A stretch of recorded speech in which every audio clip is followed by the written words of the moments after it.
Bonjour, dans ce tuto nous verrons des petites manches ballon ici et c'est surtout en fait le poignet qui est un poignet bracelet euh, qui est le sujet de notre tuto. Vous trouverez les fiches dans votre cours, donc les fiches de réalisation du poignet dans votre cours et ce sont les pages 51 et 52. Les fronts seront une mise en application du tuto précédent. Alors vous voyez que j'ai deux poignets parce que on peut le terminer soit par une surpiqûre, ici en rouge, visible sur le poignet, ou une piqûre dans le creux, donc pas de surpiqûre visible sur l'extérieur. Évidemment, on la voit à l'intérieur du poignet. La manche ici, la manche ballon n'est pas froncée sur tout le tour, hein. Donc vous voyez qu'ici il y a une partie plate. Ce n'est pas une règle. On peut évidemment froncer la manche sur tout le tour. Le matériel nécessaire, donc vos patrons, le patron de la manche, le patron du poignet et comme pour la poche appliquée, un gabarit de la hauteur du poignet fini. Alors, la manche, donc vous avez le droit fil, toujours bien respecter le droit fil quand vous le posez sur le tissu. Vous voyez ici une ligne en ondulation avec terminée par des flèches qui s'arrête au niveau des crans. Donc c'est pour montrer que cette partie-ci, d'un cran à l'autre cran, sera froncée. D'autre part, sur le patron, il est indiqué froncé sur 20 cm. Les valeurs couture sont de 1 cm. Bon, c'est indiqué, mais vous pouvez évidemment le mesurer.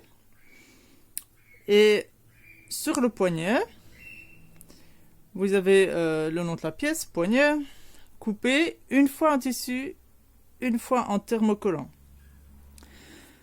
Vous savez que quand on coupe une pièce qui doit être complètement thermocollée, ici elle sera complètement thermocollée, il vaut mieux thermocoller d'abord le tissu, un peu plus grand que le format de votre pièce, et puis poser le patron dessus et couper la pièce quand elle est thermocollée.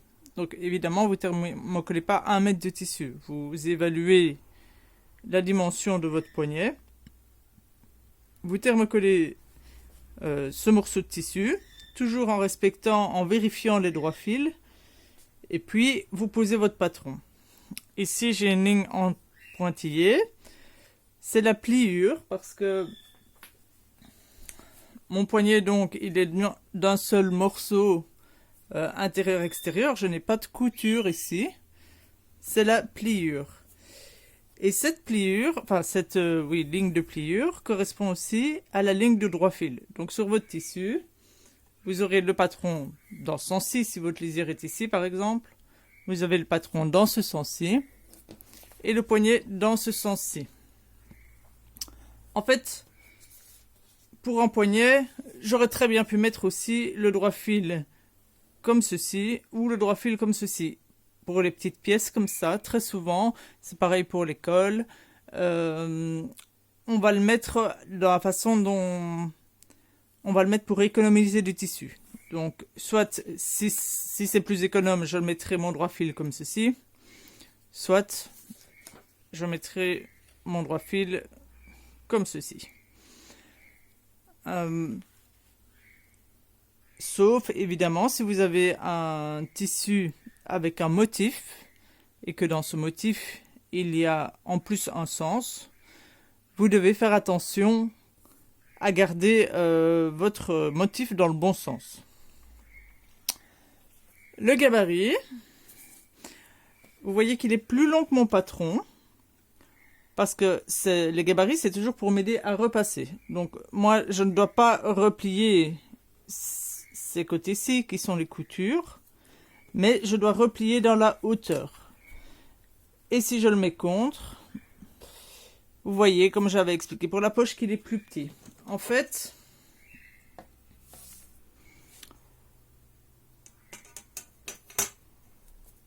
mon bracelet, mon poignet bracelet à 4 cm.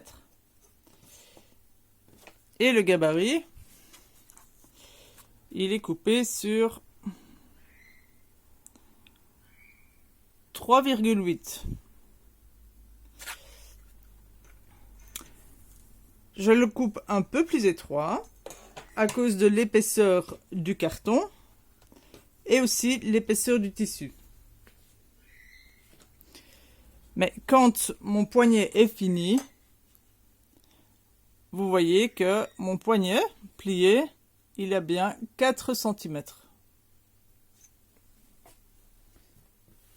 Voici ma manche coupée, toujours indiquée l'envers. J'indique l'envers par le symbole envers, mais vous pouvez évidemment faire juste une petite croix. Mais quand vous avez un tissu uni, prenez l'habitude de toujours indiquer l'envers sur un bord, un coin, pas en plein milieu, hein, parce que si vous avez du tissu blanc, ça risque de se voir. Donc voici ma manche, voici mon poignet thermocollé. Bon, j'ai quand même marqué l'envers. Normalement, vous avez le thermocollant, donc vous n'avez pas besoin de le noter. Mais comme mon thermocollant est très clair, pour que vous voyez bien à l'image la différence, j'ai noté l'envers. Alors, les thermocollants sont choisis en fonction du tissu et donc il vaut mieux demander conseil au magasin par rapport au tissu que vous choisirez. Première étape, préparer les pièces. Je prépare toujours un maximum les pièces avant de coudre. Sur la manche, nous allons passer les fils de fronce, comme vu dans le tuto précédent, mais entre les crans. Donc, d'un cran à l'autre ici, et pas jusqu'au bout. Ça, c'est donc pour correspondre à mon patron, aux indications de mon patron, qui me disent de froncer d'un cran à l'autre. Et ceci reste plat. De nouveau, ce n'est pas obligatoire. C'est ce patron-ci, ce modèle-ci de manche. Mais je pourrais avoir les fronces sur tout le tour. Comme par exemple dans ce chemisier-ci, où les fronces sont faites sur tout le tour du poignet. Après avoir froncé ma manche, je vais la fermer. Donc, endroit sur endroit, bord à bord. Je fais attention de ne pas prendre les fils de fronce dans mes coutures. Et ça, c'est pareil si j'arrive jusqu'ici, hein. J'épingle en partant du bas vers le haut, puisque si jamais, vous ne devriez pas, mais si jamais vous avez un petit décalage, il vaut mieux que le décalage soit à ce niveau-ci. On rectifiera dans l'arrondi de l'emmanchure. Au niveau de l'ourlet, ça risque d'être beaucoup plus visible. Donc, j'épingle. Hop, au début, bien à plat sur la table.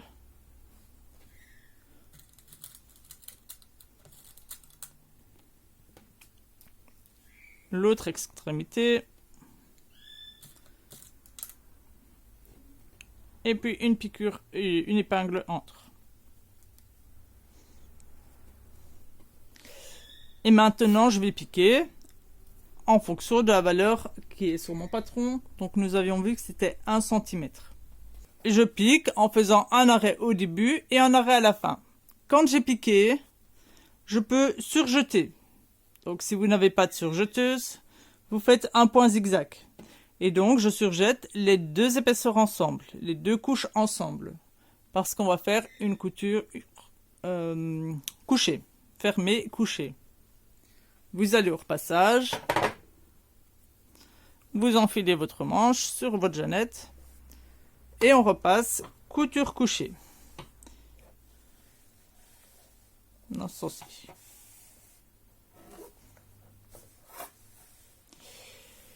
Quand on repasse, la couture doit être couchée vers le dos. Comment je reconnais mon dos et mon devant?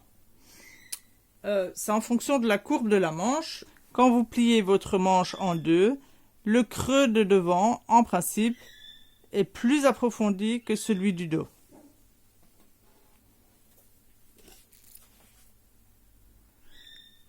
On va s'occuper du poignet. Alors, puisque j'ai besoin d'un gabarit de repassage, vous aurez compris qu'il faut aussi un fer à repasser. C'est-à-dire que tout ce que je peux repasser à l'avance, je vais le faire. Quand on coud, le fer à repasser est le meilleur allié de la couturière. Le poignet,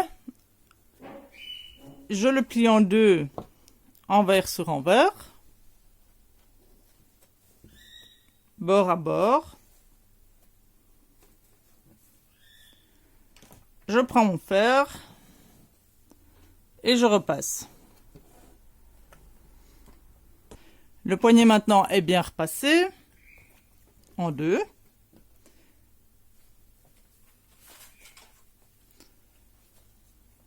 Je prends le gabarit. Je le place juste, je vais me mettre comme ça. Je le place juste dans le pli. Et puis, avec mon fer, je vais venir repousser le tissu contre le gabarit. Faites attention de ne pas faire bouger votre gabarit, le faire dépasser du pli. Donc je repasse tout le long. Je retire le gabarit et j'aplatis. Hop, j'aplatis avec le fer.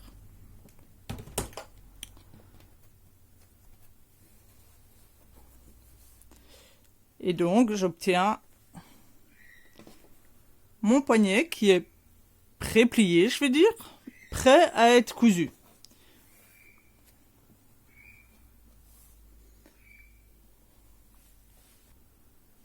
Étape suivante, je vais fermer mon poignet. Ma valeur couture, c'est indiqué sur le patron, elle est de 1 cm. Alors, fermer le poignet, ça n'a rien de compliqué. On prend le poignet qu'on a préparé, donc qui était plié. On ouvre tout. Et on plie endroit contre endroit. Je mets bien bord à bord. Et je vais épingler le pli du milieu. Donc, je pique dans mon pli. Je vérifie si je suis bien dans le pli de l'autre côté. Voilà, mon pli est bien épinglé. Maintenant, je peux continuer à épingler à plat.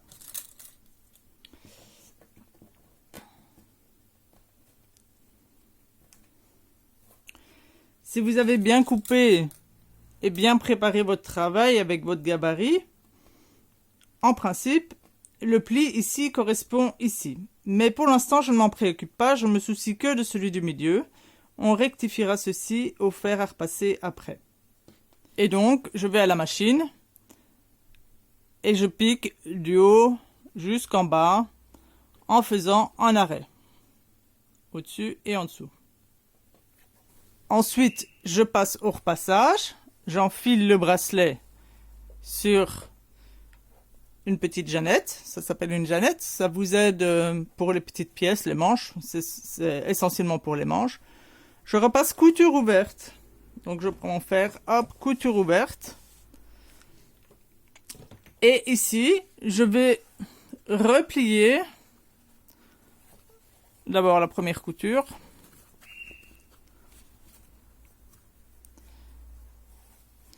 Et c'est à ce niveau-ci que si vous aviez eu un décalage dans votre pli, vous rectifiez le pli.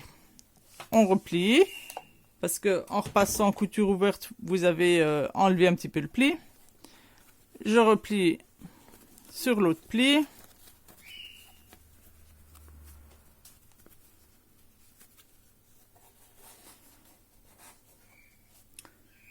Et je replie.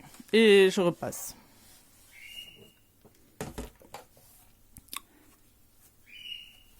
Votre poignet est prêt à être piqué.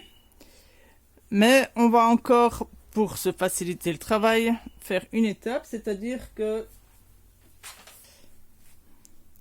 en le mettant bien plat,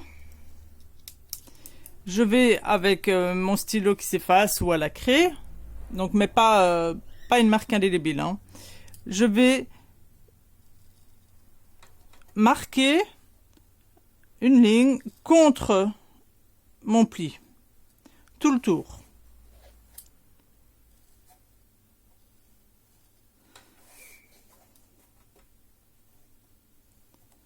Voilà, vous faites ça tout le tour,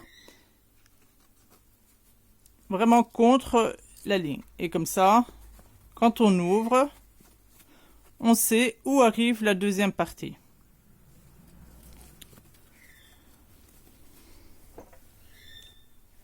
Nous avons nos différentes pièces qui sont prêtes. La manche avec le fil de fronce passé, la couture de sous-bras piquée et surjetée, le poignet assemblé, donc fermé en rond, et qui a été préparé au niveau du repaissage. Pour me faciliter le travail, j'ai donc tracé la ligne de piqûre là où vient la deuxième partie de mon poignet qui est repliée. Maintenant, je vais pouvoir assembler les deux parties et passer à la machine. Je vais d'abord vous montrer comment réaliser la première technique, donc quand on a une surpiqûre sur le bord du poignet. Donc c'est-à-dire qu'on va d'abord piquer le poignet à l'intérieur de la manche et puis on va le rabattre sur l'extérieur.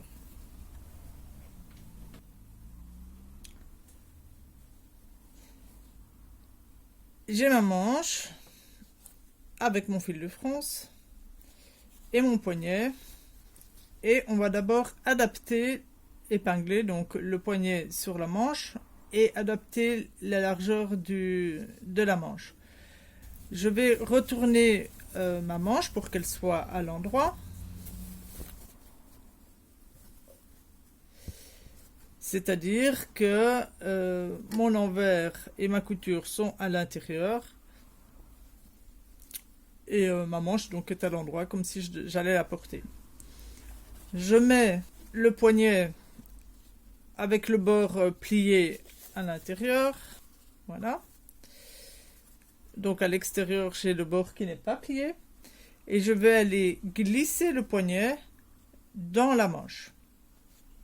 Avant d'épingler, vous vous souvenez que pour les fronces, j'avais divisé mes distances en parties égales pour pouvoir bien répartir les fronces. Ici, j'ai déjà évidemment le cran de début, le cran de fin et j'ai un cran au milieu. Je vais rajouter 2 crans. Donc je mets mon cran de fin sur mon cran de milieu.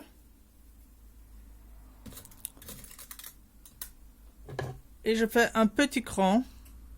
Petit, hein, pas jusqu'à la ligne de fronce. Hop. Je fais pareil de l'autre côté. Je prends mon cran du milieu que je mets sur l'autre cran de fin. Et je fais un petit cran.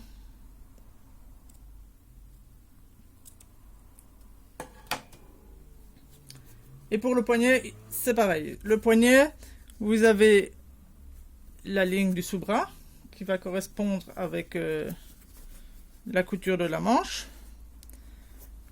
Vous avez un premier cran ici qui correspond bien à la distance avec la manche. Et vous avez un cran au milieu. Donc je mets mon cran après la couture, mon cran là, sur le cran du milieu. Je fais un pli. Et je rajoute un petit cran. Hop. Et pareil de l'autre côté. Le cran extrémité sur le cran du milieu. Je plie. Et un cran.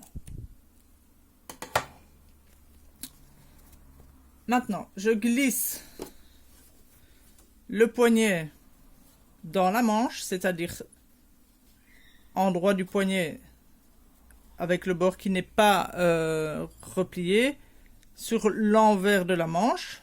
Je mets couture sur couture. Je peux ouvrir ce poignet. Hein.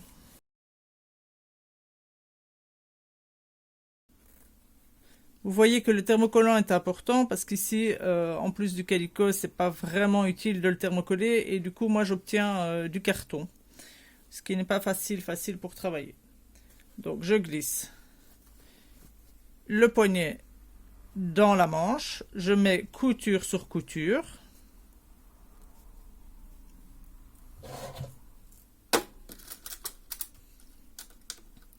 Et j'épingle à cheval sur ma ligne, sur mon emplacement de couture, en vérifiant bien que ma couture tombe sur l'autre couture.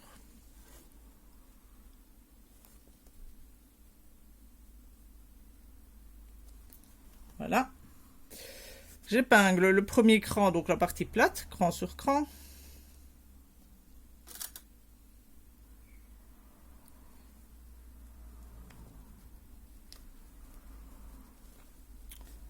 L'autre côté.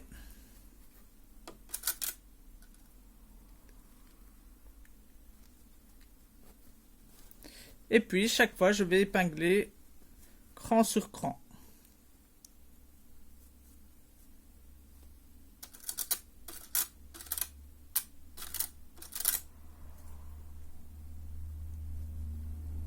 Quand j'épingle, je fais attention de ne pas piquer dans mes fils de fronce. Ou sinon, je ne vais pas pouvoir les tirer et ils ne vont pas coulisser correctement.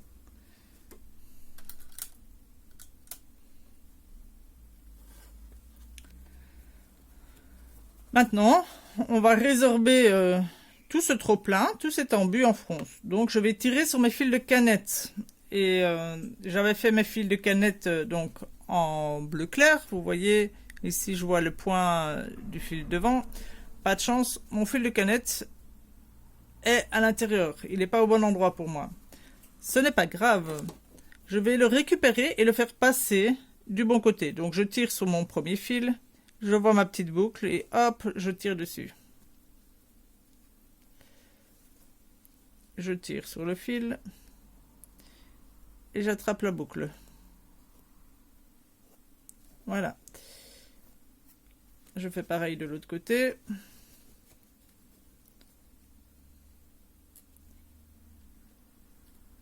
Je tire sur le premier fil et j'attrape la boucle du fil du dessous. Voilà, et j'attrape la boucle du fil du dessous.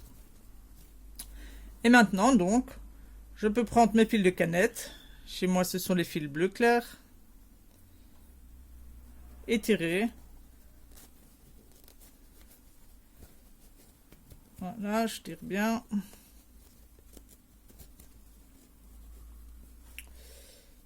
Et puis quand j'ai tiré et que je vois que c'est la même distance, la même longueur, mes deux épaisseurs, je prends mes 4 fils et je viens les nouer en faisant un 8 autour de mon épingle à l'intérieur de la manche. Je tire l'autre côté.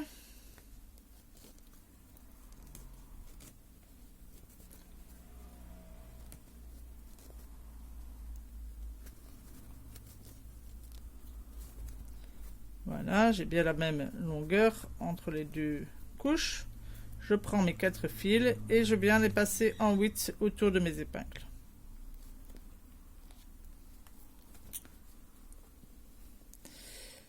Maintenant, je répartis mes fronces.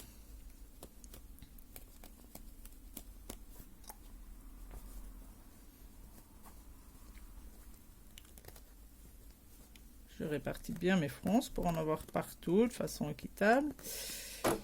Alors, comme je vais piquer à l'intérieur de ma manche, je ne verrai pas mes fronces. Donc, pour être sûr qu'elles ne bougent pas, je vais rajouter des épingles. Et ici, n'hésitez pas à en mettre beaucoup. Je rajoute des épingles entre.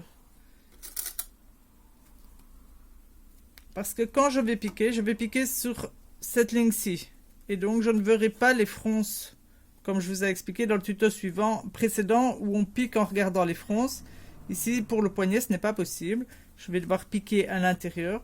Donc, je rajoute beaucoup d'épingles pour qu'elles restent à leur place.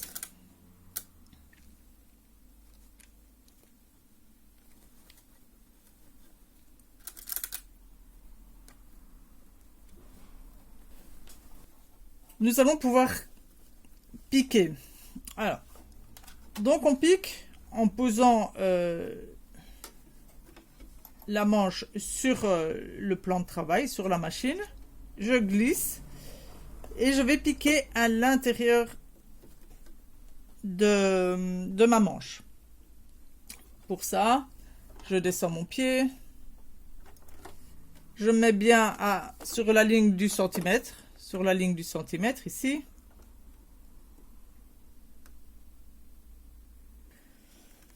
Et je vais piquer tout le tour. Pour que vous voyez mieux, vous, et si vous avez la possibilité, sur les machines ménagères, j'ai souvent ce qu'on appelle un bras libre. Je vais retourner ma manche dans l'autre sens. Voilà. Avec toutes mes épingles à l'extérieur. Je fais quand même attention de ne pas faire bouger les fronces. Et je vais glisser ma manche, si c'est possible, hein, parce que c'est pas toujours possible, dans le bras libre. Voilà, comme ça, vous verrez mieux ce que je fais. Si vous avez un bras libre à votre machine et qu'il n'est pas trop large, vous pouvez aussi le glisser comme ça, ou sinon vous piquez à l'intérieur. Je place mon vêtement sur la machine en regardant le poignet. Donc le poignet est face à moi et ici les fronts seront contre les griffes. Je descends mon pied. Et il faut que mon aiguille soit juste là où j'ai tracé ma ligne rouge.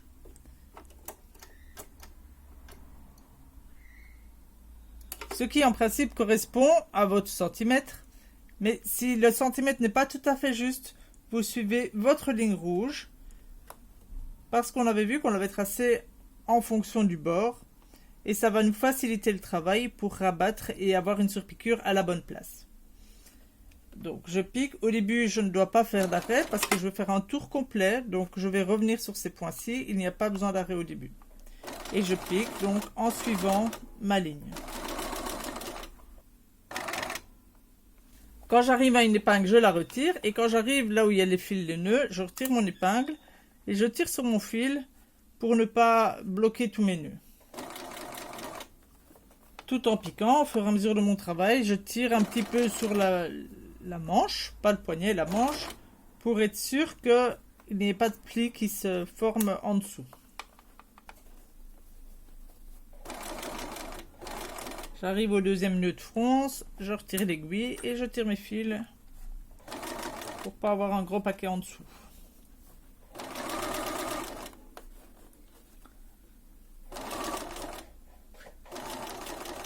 J'ai fini mon tour. Ici, je peux faire 2-3 points en marche arrière.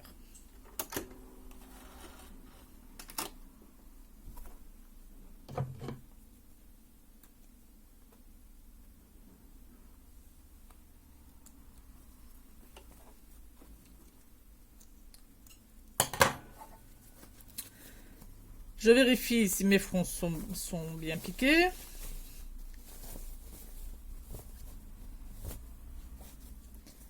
Vous voyez que mon fil, il est entre mes deux fils de fronce. Maintenant, je vais aller au fer à repasser. On va mettre dans l'autre sens. Hop. Et je vais repasser en mettant mes valeurs couture vers le poignet. Pour que quand ça se rabatte, ça vient au-dessus. Quand vous repassez, faites attention de ne pas écraser toutes les fronces.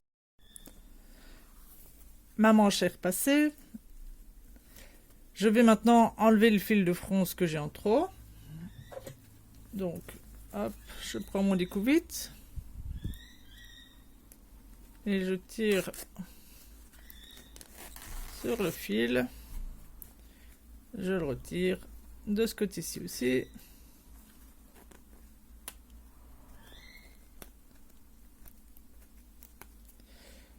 Là, je coupe les autres.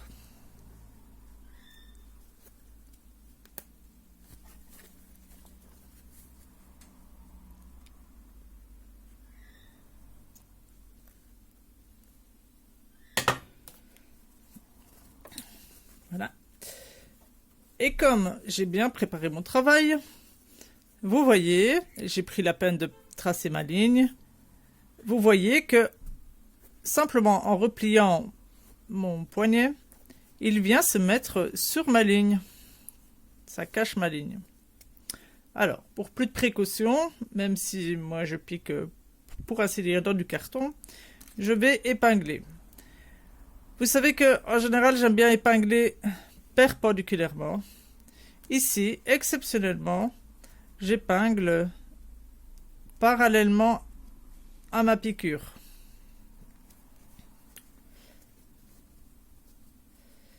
Et je vais épingler tout le tour. Quand j'épingle, je fais attention à ce que le poignet recouvre ma ligne, ma couture d'assemblage. Bon, évidemment, moi je l'ai fait en couleur contrastante pour que ce soit bien visuel à la caméra. Vous allez faire ton sur ton et donc vous n'aurez aucun souci pour la cacher. Voilà.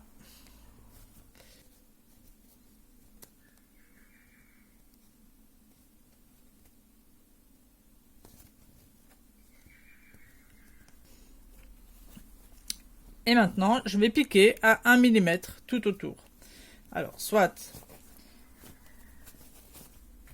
vous la retournez sur l'envers, vous posez sur votre machine et vous piquez à l'intérieur, soit vous avez un bras libre comme moi, du coup vous laissez l'extérieur, le bon côté à l'extérieur, et vous enfilez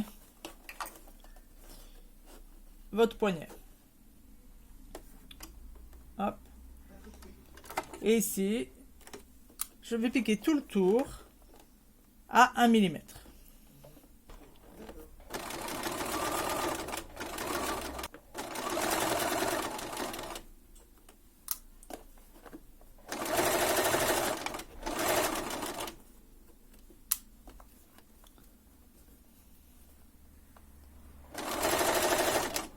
Arrivé au bout, je fais 2-3 points là.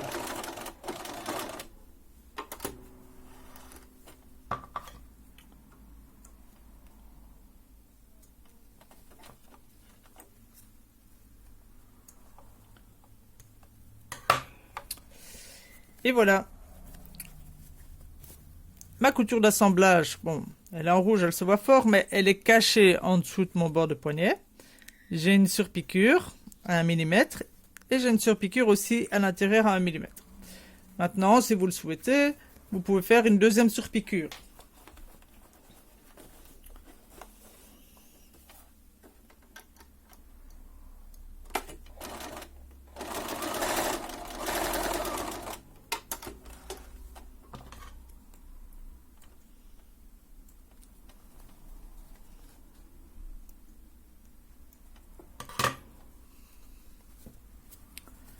C'est une question de choix, d'esthétique.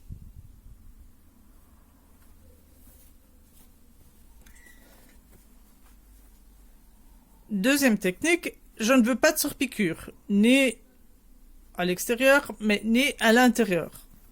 La technique est plus ou moins similaire, les étapes seront similaires, à deux, trois petites astuces. Je vous les explique tout de suite.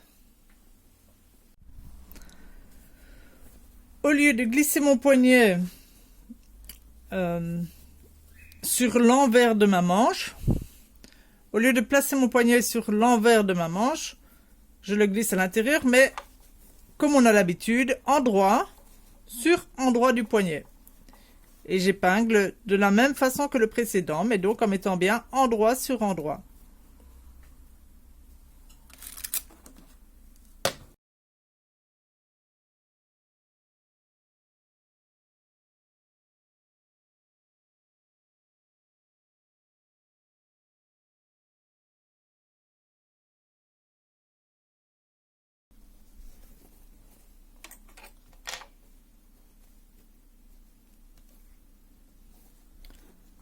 Du coup, ici, mon fil de canette est bien sur l'extérieur. Je ne dois plus tirer mes fils pour le récupérer.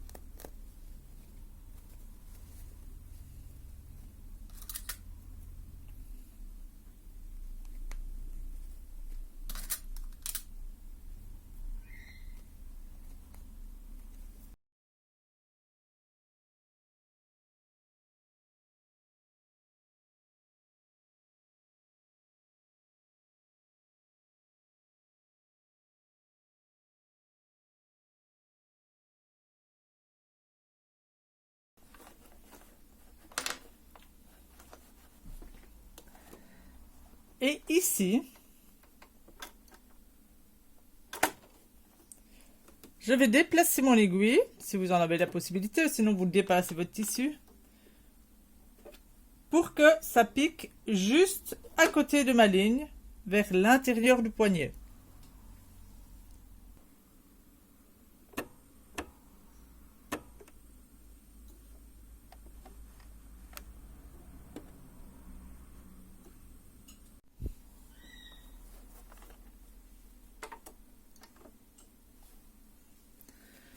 J'ai piqué à l'intérieur de ma ligne rouge, vers l'intérieur du poignet. Bon, j'ai forcé le trait. Vous ne devez pas avoir autant d'espace que moi, mais être contre la ligne. Maintenant, je vais repasser, comme l'autre exercice, en couchant toutes mes valeurs couture vers le poignet. Mon poignet est repassé. J'ai retiré mon fil de fronce.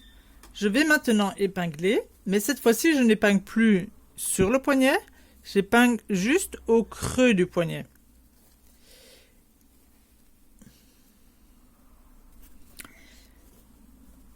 Et comme tantôt, j'ai piqué juste à côté de ma marque, donc vous vous souvenez, la marque, on l'avait tracée en se mettant à côté de le bord plié, préparé du bracelet. Et en piquant juste à côté vers l'intérieur, j'ai rétréci cette partie-ci. D'ailleurs, si je mesure, je vois que je n'ai plus que 3,8 parce que moi j'ai piqué fort à côté. Mais du coup, en mettant mon épingle dans le creux, j'arrive de l'autre côté à 1 mm, enfin 1 mm et demi ici. Donc j'épingle comme l'autre poignet, j'épingle tout le tour, mais dans le creux de ma couture.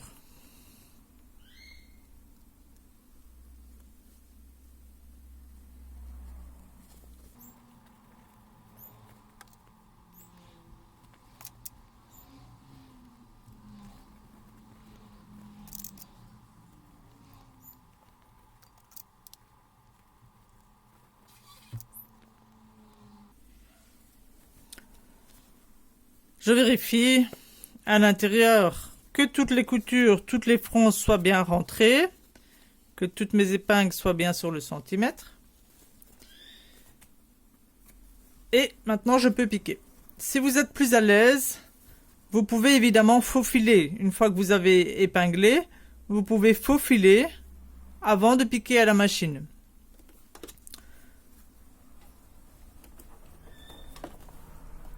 Et quand je pique, bien sûr, je me mets juste dans le creux.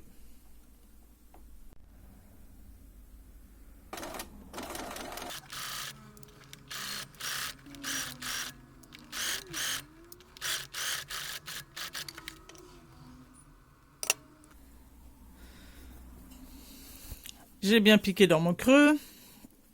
Bon, ma couture est en rouge, évidemment, ça se voit. Mais comparé à une surpiqûre, c'est beaucoup plus discret.